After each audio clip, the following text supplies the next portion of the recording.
Good morning. I'm here at Rosa Parks Elementary, and I'm going to share a story about the woman this school was named after.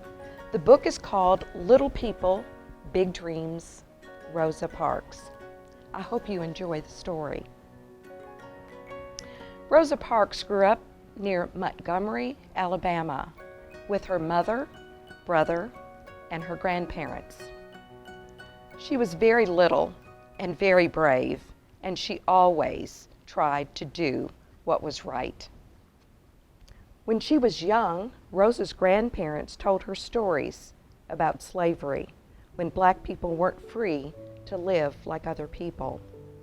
Slavery was over, but times were still hard for Rosa and her family. Black people were treated very badly, and they were told that they were not equal. Every day, Rosa watched the school bus go by, taking white children to their big school. It didn't stop for her. She had to walk a long way to a one-room school that was just for children that looked like her. Rosa knew that this wasn't right. She knew that she was a good person, good as anyone else. Lots of times she had to make sure that other people knew it too. When Rosa grew up and got a job in the city, she found that she couldn't use the same doors, the same elevators, the same bathrooms, or water fountains as white people. She could ride the bus, but she had to sit in the back. Her life was full of rules that she knew just weren't right. Rosa fell in love. She fell in love with a man named Raymond, who was trying to change those rules so that they would be more fair and equal. Soon, Rosa started working alongside him, trying to get more rights for black people and help for those who were treated badly.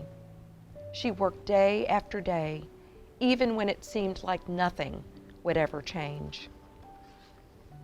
One day, on her way home from the city, a bus driver told Rosa to stand up so that a white person could take her seat. Rosa was sick of rules that she knew was wrong, and she thought, enough already, and so Rosa said no.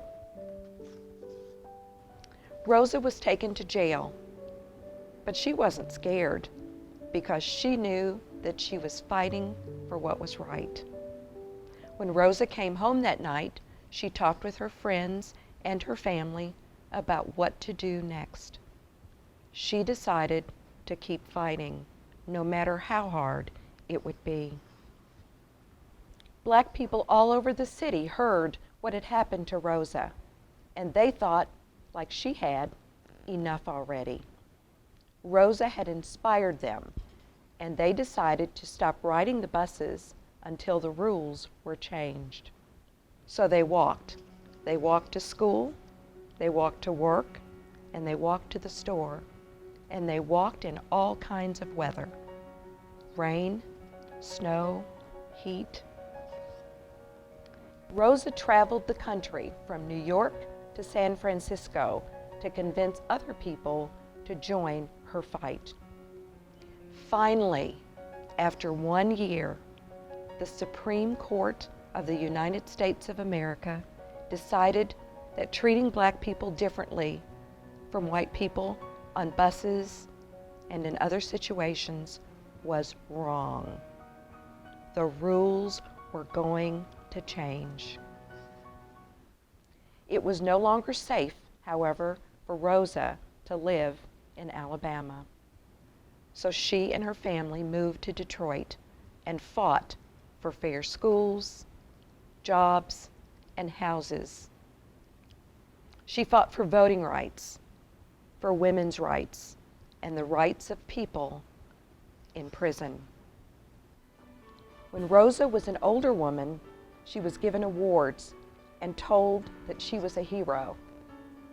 But she knew who she was, a regular person just as good as anyone else, and that she had work to do. And so she did it. Rosa died in 2005, but I can tell you that Rosa went on to be recognized as a hero across our country and internationally because she believed in standing up and fighting for what she knew to be right. People in the country have recognized her strength and her wisdom and her fight for justice. This school, Rosa Parks Elementary, is far from the only building or park or facility named after Rosa Parks. And people don't name buildings and facilities and parks after just anyone. They named it after a woman who knew that she had to fight for not just for herself, but for others as well.